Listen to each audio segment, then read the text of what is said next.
வாழ்த்துக்கள் நண்பர்களே. இது நந்தவனம். நான் உங்கள் அமீர். இந்த காணொலியின் மூலமாக உங்கள் அனைவரையும் சந்திப்பதில் பெரும் மகிழ்ச்சி.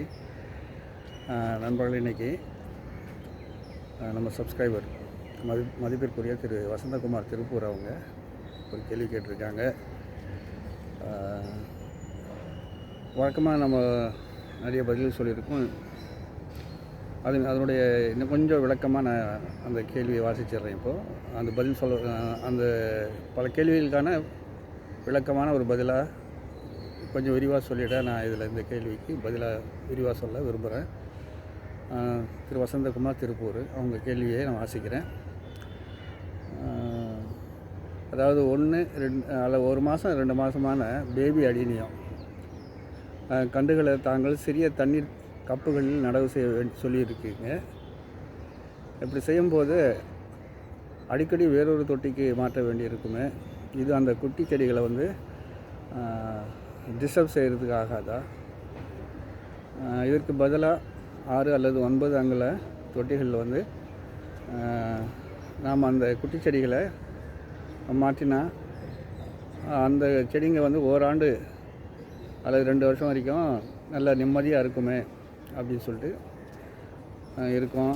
இது சரியான அணுகுமுறையா அப்படின்னு சொல்லிட்டு ஒரு கேள்வி கேட்குறாரு. அதாவது நான் ஏற்கனவே வீடியோக்களில் குட்டிச்செடிகளை கப்புகளில் மாற்றுங்க அப்படின்னு சொல்லியிருப்பேன். அதுக்கு அவர் என்ன சொல்கிறாரு, மாற்று யோசனையாக ஒரு சந்தேகத்தை எழுப்புறாரு. ஏன் நாம் அதை ஒரு 6 அங்குலம் அல்லது 9 அங்குல பெரிய தொட்டிகளில் வச்சுட்டா 1 வருஷம் 2 வருஷம் அது நிம்மதியாக இருக்குமே, ஏன் அடிக்கடி நாம் டிஸ்டர்ப் பண்ணணும்னு சொல்லிட்டு அந்த கேள்வியை கேட்குறாரு. இந்த கேள்வி உங்களுக்கு எல்லாத்துக்கும் புரிஞ்சிருக்குன்னு நினைக்கிறேன். இதுக்கு பல முறை நான் பல பதில்கள் சொல்லியிருக்கேன். இன்றைக்கி சில பாயிண்ட்டாக நான் உங்களுக்கு சில பதில்களை சொல்லிடுறேன். வாங்க பார்க்கலாம், வீடியோக்குள்ளே போகலாம். என்னுடைய மாடி தோட்டத்தில் வழக்கமாக அடியனியாக இருக்கிற ஒரு பகுதி இது. நான் சொல்கிறது என்னென்னு சொன்னால், அந்த பேபி அடியனி இப்போ தற்சமயம் என்கிட்ட இல்லை. அது ஒரு பெரிய ஒரு ட்ராபேக் நமக்கு இப்போது. அதனால் உங்களுக்கு டெமோ பண்ணுறதுக்கு கூட இப்போ இல்லை. இங்கே தோட்டத்தில் தான், அதுவும் குட்டி செடி தான் இருக்குது. இருக்கிற செடிகளை வச்சு நான் அதை விளக்க முயற்சி பண்ணுறேன். அதுக்கு முன்னால் நாம் இந்த குட்டி செடிகள் இதில் இருக்கிறதுலே ஒரு சின்ன ஒரு அராபிக்கும் இந்த செடி தான் நான் காட்டுற செடி தான். அதுவும் பூக்க ஆரம்பிச்சிட்டு ஓராண்டு ஆகிடுச்சிருக்கு. நாம் குட்டி செடிகளை எப்படி ட்ரீட் பண்ணணும்னு சொன்னால், எப்படி கவனிக்கணும்னு சொன்னால், அதை ஒரு அந்த நம்ம குழந்தைகள் பிறந்த உடனே நம்ம தனி அறையில் இன்குபேட்டர் மாதிரி வச்சு பாதுகாக்கிறோம் இல்லையா? அது மாதிரி நாம் அதுங்களை தனி அறையில் வச்சு தனி கவனம் பிரத்யேகமாக செலுத்தணும். ஏன்னா ரொம்ப எவ்வளோ வலிமைன்னு நம்ம நினைக்கிறோமோ, எவ்வளோ ரஃப்பாக இருக்கும் அடினியம் அப்படின்னு நினைக்கிறோமோ, அவ்வளவும் அது ரொம்ப நாசுக்கான செடிங்க. நின்ன நிலையிலேயே பார்க்கும்போது அந்த எப்படி இருக்குமோ தோட்டத்துலேயே, அந்த தோட்டத்தில் அப்படியே அழுகி நிற்கும். அது இப்போ இதனோட சிறப்பு என்னென்னா, இறந்து போனது கூட நமக்கு தெரியாது, அழுகி போனது கூட நமக்கு தெரியாமல் அது அப்படியே நிற்கிற அந்த பொசிஷன்லேயே அப்படியே அது அழுகி போய் கிடக்கும். நம்ம தொடும்போது டக்குன்னு அது விழும். இல்லைன்னு சொன்னால் அது பொலன்னு சொல்லிட்டு அந்த அழுகில் வெளிப்படுத்தும் அந்த இதை. அதனால் இது ரொம்ப நாசுக்கான செடி இது. அதே மாதிரி கண்டுக்காமல் இது பாட்டுக்கு வளர்ந்துட்டு கிடக்கும். பராமரிப்பெல்லாம் ரொம்பவே தேவையில்லை. அப்படிப்பட்ட ஒரு நல்ல செடி கூட. இதோட இயல்பு நாம் புரிஞ்சுட்டோன்னு சொன்னால், நான் சொன்ன அந்த பதிலுக்கு உங்களுக்கே விடை தெரிஞ்சிடும். அதனுடைய விளக்கம் உங்களுக்கு நீங்கள் புரிஞ்சிடும்.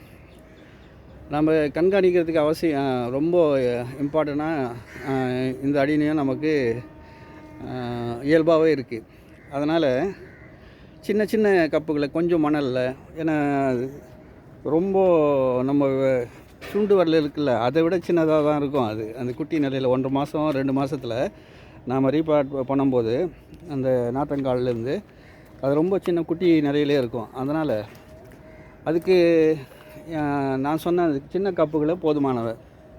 ரெண்டாவது அந்த கப்புகளை ஒரு 10-20 கப்புகளில் ட்ரேக்களில் போட்டிங்கன்னு சொன்னால், மழை வெயில் போது அழகாக நீங்கள் அதை அப்படியே எடுத்துகிட்டு போயிட்டு பத்திரமா பாதுகாத்துக்கொள்ள முடியும், ரீப்ளேஸ் பண்ணிக்க முடியும்.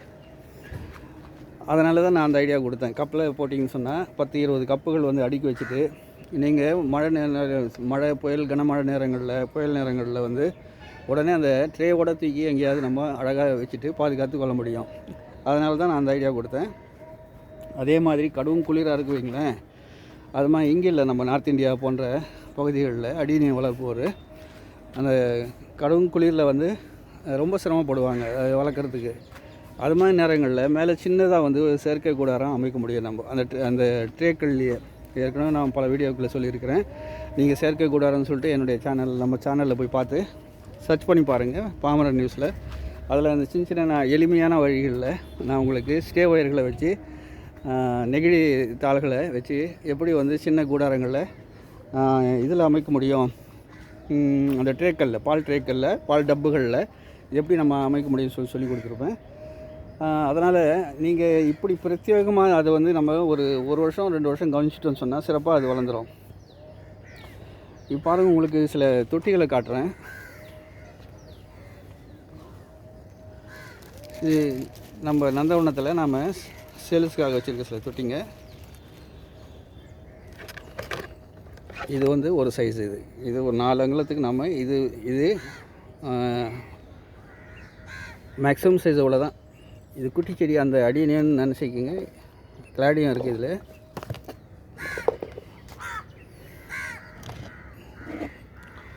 இந்த சைஸில் நம்ம போட்டால் ரொம்ப சிறப்பாக இருக்கும்.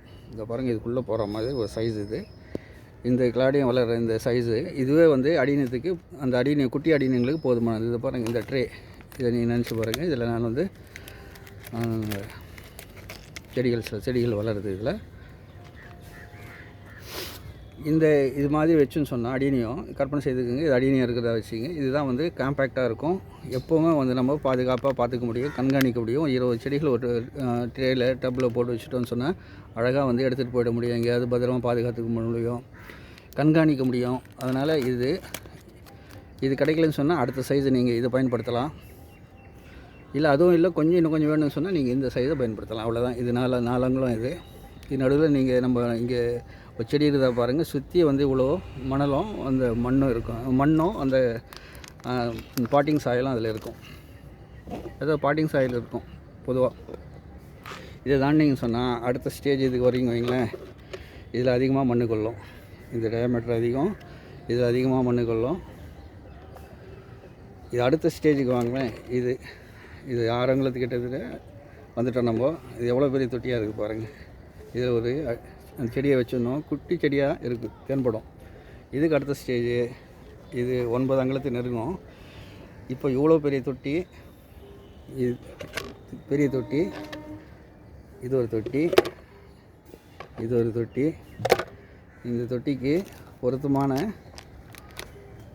ஒரு தொட்டி இப்போ நம்ம பார்ப்போம். இதுதான் வந்து சரியான ஒரு தொட்டி. இல்லை இதுதான். இப்போ நம்ம பெரிய தொட்டிகளை வச்சுன்னு சொன்னால் என்ன ட்ராபேக்னு சொல்லிட்டு அதையும் பார்த்துருவோம். பெரிய தொட்டிகளை வைக்கிறதுனால என்ன ட்ராபேக்னு சொல்லிட்டு பார்த்தா, அடிநீரம் ரொம்ப தண்ணியை வந்து தாங்காது. அதனால் நம்ம பெரிய தொட்டிகளை வைக்கிறோன்னு சொன்னால், பெரிய தொட்டிகள் அடிநீரத்தை நம்ம ரீப்ளேஸ் பண்ணுறோன்னு சொன்னால், அதாவது ரீபாட்டிங் பண்ணுறோன்னு சொன்னால், அப்போ என்ன ஆகும்னா நிறைய மண்ணை வாங்கி வச்சுக்கோம். நிறைய இதை பாருங்கள், ரீபாட்டுக்கு ரெடியாக இருக்குது. ஏன்னா அது காட்டுது ரீபாட் பண்ணுங்க அப்படின்னு சொல்லிட்டு அந்த கவர்களை காட்டுது. நிறைய மண் வாங்கி வச்சுக்கிட்டுன்னு சொன்னால் அது அழுகலை வந்து அழுகல் நம்மளை அறியாமலே வந்து அந்த துல்லியமான வேர்களில் வந்து ஆரம்பிச்சிடும். எங்கே ஆரம்பிச்சிருக்கு, எங்கே அழுகி போகுதுன்னு சொல்லிட்டு கண்டுபிடிக்கிறது ரொம்ப சிரமமாகிடும். அதனால தான் நான் வந்து சின்ன தொட்டிகளை ரெக்கமெண்ட் பண்ணுறேன். அதுதான் வந்து சரியாக இருக்கும் நம்முடைய இதில் அனுபவத்தில். அதனால் பெரிய தொட்டிகளை வச்சு டிஸ்டர்ப் பண்ணுறோம் அப்படின்னு இல்லை. நீங்கள் 6 மாதத்துக்கு இல்லை குறைஞ்சது ஓராண்டுக்கு ஒரு முறை கண்டிப்பாக நீங்கள் அடிநீரத்துக்கு வந்து ரீபாட் பண்ணி ஆகணும். அப்போ தான் வந்து அந்த கேடக்ஸுடைய அந்த அழகியலை நம்ம வெளிப்படுத்த முடியும். இப்போது இந்த கேள்விக்கு, அவர் கேட்ட கேள்விக்கு, அதாவது அடிநீர் குட்டி கப்புகளை, இந்த கன்றுகளை குட்டி கப்புகளில் வளர்க்குறத விட நாம் பாட்டுகளை வளர்க்கலாமே அப்படின்னு சொல்லிட்டு அந்த கேட்ட கேள்விக்கு நீங்கள் சுருக்கமாக ஆரம்பத்துலேருந்து சொல்கிறேன். நீங்கள் பெரிய பாட்டுகளை வளர்த்திங்கன்னு சொன்னால் நிறைய மண்ணு கொள்ளும். நிறைய மண்ணு கொள்ளிச்சுன்னா ஈரப்பதம் அதிகமாக இருக்கும். அந்த அடிநீளத்தினால தாங்க முடியாது, அந்த குட்டியை அடிநீளத்தினால கன்றால் தாங்க முடியாது. அதனால் அது அழுகலுக்கு ஆளாகிடும். ஒன்று. ரெண்டாவது வந்து சிறிய கப்புகள் வைக்கும்போது நம்ம குழந்தைகளை எப்படி கண்காணித்து பராமரிக்கிறோமோ அப்படி எளிமையான முறையில் நம்ம கண்காணித்து அதை பராமரித்து கொள்ள முடியும். உடனே அது என்ன தப்பு நடக்குதுன்னு சொல்லிட்டு வளர்ப்பில் என்ன தவறுகள் நடக்குதுன்னு சொல்லிட்டு நாம் உணர முடியும். அதுக்கேற்ற மாதிரி அதுக்கு நாம் மாற்று ஏற்பாடுகளை செய்து கொள்ள முடியும். இது ரொம்ப முக்கியமானது, கவனம் கொள்ள வேண்டியது. அதனால் நீங்கள் அடினியம் கன்றுகளை நாற்றங்காலிலேருந்து எடுத்து சிறிய கப்புகளில் போடுங்க. இல்லைன்னு சொன்னால் ஒரு குறைஞ்சபட்சம் ஒரு 4 அங்குல சின்ன தொட்டிகளில் போடுங்க. பால் கவர்கள் கூட நாவின் பால் கவர்லாம் இருக்குல்ல, அது சம்மந்தமான அது எப்படி க்ரோ பேக் நம்ம செய்யணும்னு சொல்லிட்டு சிம்பிளான மெத்தடுகளை நான் சொல்கிறேன். அது மாதிரி பண்ணிக்கிங்க. அடுத்தது வந்து நீங்கள் அடுத்தது நம்ம என்ன செய்யணும்னு சொன்னால் அந்த 4 அங்குல இதில் வந்து நீங்கள் பண்ணுங்கள். 4 அங்குல கப்புகளை போடுங்க. 4 அங்குல கப்புகளை போட்டிங்கன்னு சொன்னால் கூட அது போதுமானது. அதனால் பெரிய தொட்டிகள், இது கவர்கள், க்ரோ பேக்குகள் இதெல்லாம் வந்து அழுகில் வந்து கொண்டு போய் சேர்த்துறோம் நண்பர்களே. அதனால் நீங்கள் சொன்ன அந்த அறிவுரைகளின்படி, இது அனுபவ அறிவுரைகள் நீங்கள் கேட்பீங்கன்னு நினைக்கிறேன். இது சிறப்பான முறையில் இது கேடக்ஸ் வந்து கிட்டத்தட்ட ஓராண்டு வந்து இந்த கப்புகளில் வந்து அழகாக வளர்கிறதுக்கு சாத்தியமான ஒரு அமைப்பு போதுமானது. இது வந்து அழகாக வந்து ஓராண்டு வரைக்கும் நல்ல கேடக்ஸ் வந்து இந்த கப்புகளில் வளர்த்தலாம். பிறகு நம்ம ஏற்ற மாதிரி அறிபாடு பண்ணிக்க முடியும். நன்றி நண்பர்களே. உங்களுக்கு இது புரிஞ்சிருக்குன்னு நினைக்கிறேன். புரியலன்னு சொன்னால் நீங்கள் உங்களுடைய கேள்விகளை கேளுங்க கமெண்ட்ஸில். நான் மீண்டும் உங்களுக்கு சொல்வதற்கான வாய்ப்புகளை நான் உருவாக்கிறேன். நன்றி நண்பர்களே. இறைவன் நாளில் இன்னொரு காணொலியை சந்திப்போம். நன்றி.